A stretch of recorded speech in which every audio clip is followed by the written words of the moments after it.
हाँ, तो कैसे हो मेरे फाउंडेशन के भाई और बहनों। आज की वीडियो में मैं बात करूँगा कि कैसे मैंने फाउंडेशन के अकाउंट्स के अंदर पेपर नंबर 1 के अंदर कैसे 80 मार्क्स सिक्योर किए, क्या क्या मैंने कैसे कैसे मैंने प्रेजेंटेशन की पेपर की, आपको हर डिटेल में बताऊँगा। आपको वीडियो में एंड तक बने रहना है। अगर आपको वीडियो पसंद आए तो लाइक एंड चैनल को सब्सक्राइब करना मत भूलें। तो वीडियो को शुरू करते हैं। सबसे पहले तो भाई आपको जो 15 मिनट का यूटिलाइजेशन कैसे करना है वो मैं आपको बता देता हूँ।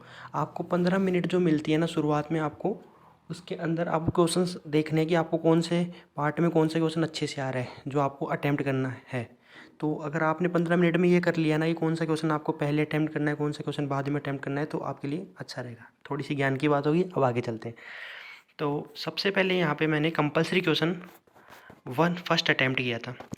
अब आप कंपलसरी क्वेश्चन को लास्ट में भी अटेम्प्ट कर सकती हो और कैसे भी अटेम्प्ट कर सकते हो, लेकिन मेरे को जो है ना पूरा क्वेश्चन आ रहा था तो मैंने इसलिए पहले अटेम्प्ट कर दिया। और अब आपको देखना है कि भाई अगर आप ट्रू फॉल्स पूरे भी सही करके आते हो ना, फिर भी आपको आईसीआई मार्क्स नहीं देगा पूरे। आपको मैंने पूरे 6 के 6 ट्रू फॉल्स सही किए, फिर भी मेरे को 10.5 मार्क्स अलॉट हुए। तो देखते हैं भाई ट्रू फॉल्स में क्या करने से आपको नंबर मिलते हैं नहीं मिलते। तो जहाँ तक मेरे को समझ में आया ट्रू फॉल्स में आईसीआई कैसे नंबर देता है, आपको जो रीज़न्स है ना वो थोड़ा बड़ा लिखना पड़ेगा। अगर आपने छोटा रीज़न दिया है तो आपको मेरे अकॉर्डिंग मार्क्स कम मिलेंगे। आपको रीज़न देना भी है और थोड़ा बड़ा देना है, अच्छा रीज़न देना है। ऐसे नहीं आपने बड़ा लिख दिया लेकिन रीज़न वो नहीं है। तो आपको ठीक रीज़न देना है और थोड़ा बड़ा लिखना है। जैसे मैंने देखो यहाँ पे पूरे 6 के 6 ट्रू फॉल्स सही किए थे, फिर भी मेरे को 10.5 मार्क्स मिले। फर्स्ट के ए में 10.5। तो ऐसा कुछ है। फिर आया था फर्स्ट के बी में थ्योरी का क्वेश्चन। अब थ्योरी के लिए आपको मैं बता दूं कि आपको थ्योरी के लिए करना कुछ नहीं है। आपको जो आईसीआई स्टडी मटेरियल के पीछे जो क्वेश्चन दे रखे हैं ना थ्योरी के, वही कर लेने हैं, वो इनफ है। मैं भी वही करके गया था। अब उनमें से आ गए तो थोड़ा बहुत सही कर दिया। जैसे कन्वर्जन कॉस्ट आया था, ये मेरे को नहीं आया था लेकिन फिर भी मेरा तुक्का लग गया, थोड़ा बहुत जनरल नॉलेज से सही हो गया। फिर ये डिमिनिशिंग बैलेंस मेथड थ्योरी आप देख सकते हैं, ऐसे कुछ है। आपको अंडरलाइन कर देना है कि भाई कौन इसमें, जैसे मनी मेजरमेंट कॉन्सेप्ट है, आपको प्रेजेंटेशन आपकी टॉप नॉच होनी चाहिए तभी आपको मार्क्स अलॉट होंगी। जैसे अब जो भी इसमें मेन इंपॉर्टेंट है ना मनी मेजरमेंट कॉन्सेप्ट में, जैसे terms of money is recorded, जैसे जो भी आइटम मनी में जो रिकॉर्ड मेजर कर सकते हैं वही रिकॉर्ड करने हैं। तो मैंने यहाँ पे इसको अंडरलाइन कर दिया। तो ऐसे ही आपको होंगे मार्क्स अलॉट। फिर आया था अपना इन्वेंट्री का क्वेश्चन। अब भाई देखो इन्वेंट्री वाले चैप्टर में से इजी सा क्वेश्चन आ गया था। वैसे चैप्टर हार्ड है लेकिन थोड़ा इजी क्वेश्चन आ गया था, इसलिए मैंने इसको पहले ही अटैम्प्ट कर दिया। और इसमें देखो प्रॉपर वर्किंग नोट बनाया और पूरे 5 में से 5, 4 में से 4 मार्क्स अलॉट हो गए। तो ऐसे कुछ करना है। फिर भाई मैं घर से ही सोच के गया था, क्योंकि मेरा शेयर वाला जो चैप्टर है ना बहुत ही स्ट्रॉन्ग था।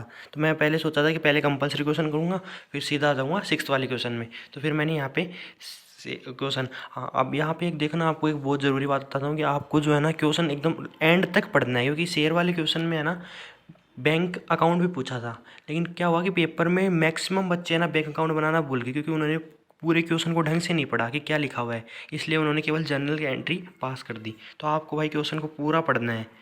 जैसे आप देखो, आप यहाँ पे मैंने नरेशन भी लिखी है, आपकी राइटिंग कैसी भी हो कोई फ़र्क नहीं पड़ता। देखो अब मैंने यहाँ पे प्रॉपर फॉर्मेटिंग प्रॉपर देनी है। जैसे ऊपर general in the books of A limited, और जितने भी है डेट का कॉलम बनाना है, particular LF debit credit, proper format होना चाहिए। आपकी राइटिंग थोड़ी 20-19 होगी चलेगी, कोई दिक्कत नहीं है। फिर देखिए अब यहाँ पे मेरा 0.5 मार्क्स डिडक्ट हुआ है, किस चीज़ का ये पता नहीं। और ये कैश बुक पूछी। प्रॉपर वर्किंग नोट के भी आपको मार्क्स अलॉट होते हैं। प्रॉपर वर्किंग नोट आपको आपको ये नहीं देखना कि भाई मैंने निकाल दिया, आप एग्जामिनर को बताना है। एग्जामिनर को आपको ये देख के चलता है वो बच्चा है, उसको कुछ नहीं आता। आपको समझाना है कि आपने एक एक आइटम कैसे निकाला है। तो भाई वर्किंग नोट मस्ट बनाने हैं ही आपको है, ठीक है।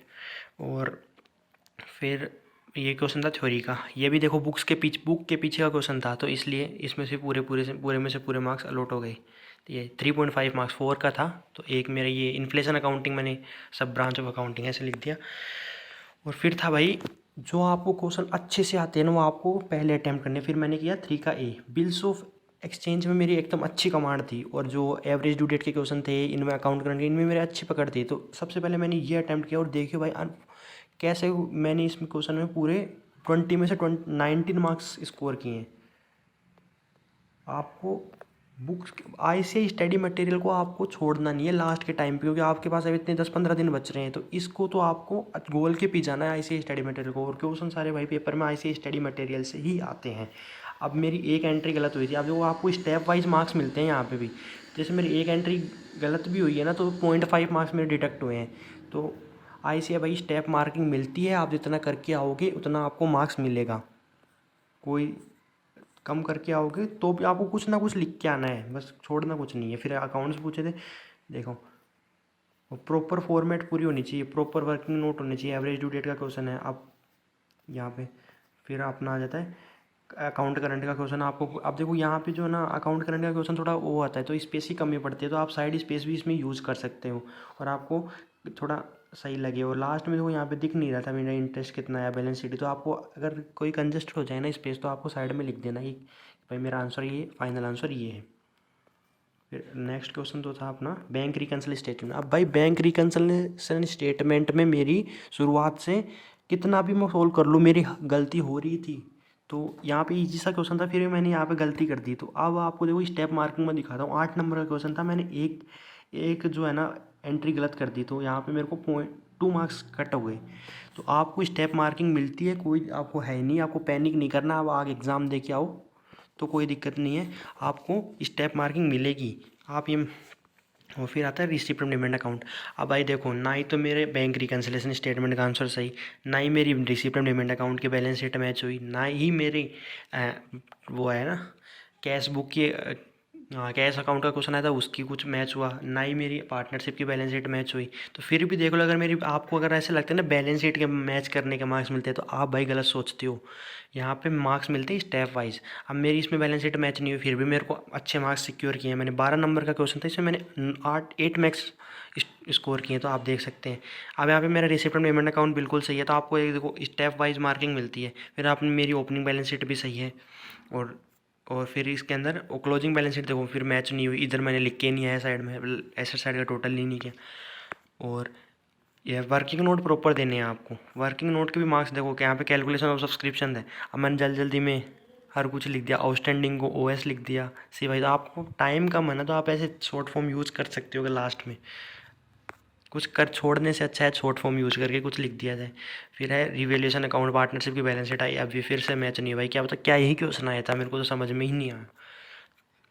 तो फिर ये हो गया कुछ प्रॉपर वर्किंग नोट्स। आपको वर्किंग नोट्स पर आपको ज़्यादा ध्यान देना है, आपकी राइटिंग कैसे भी हो चलेगी, कोई दिक्कत नहीं है।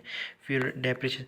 अब देखो भाई जल्दी जल्दी में क्या होता है, वर्किंग नोट आपको नीचे बनाना चाहिए, मैंने ऊपर बना दिया देखो मशीनरी अकाउंट नीचे बनाया है, वर्किंग नोट ऊपर बना दिया।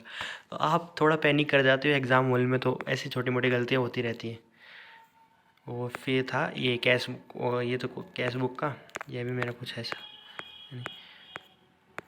ये भाई पूरा हो गया। तो आपको मैं ये कि बताता हूँ कि अगर आप जब भी पेपर दे के आओ ना, आपकी अगर बैलेंस शीट मैच नहीं हो रही, भाई मैं बताता हूँ नहीं होएगी। अगर आप थोड़े ना एवरेज बच्चे हो ना, आपकी बैलेंस शीट मैच नहीं होगी, और हो भी जाए, लेकिन आपको क्या करना है, पैनिक नहीं करना है कि भाई एग्ज़ाम के बाद आके अगर अकाउंट्स के, मैंने किया था ये, मैंने अकाउंट्स के पेपर में बैलेंस शीट मेरी मैच नहीं हुई, ना NPO की ना पार्टनरशिप की, तो मैंने पैनिक कर गया। और फिर क्या होता है कि इससे जो इफेक्ट है ना अपना अगले पेपर पे आता है।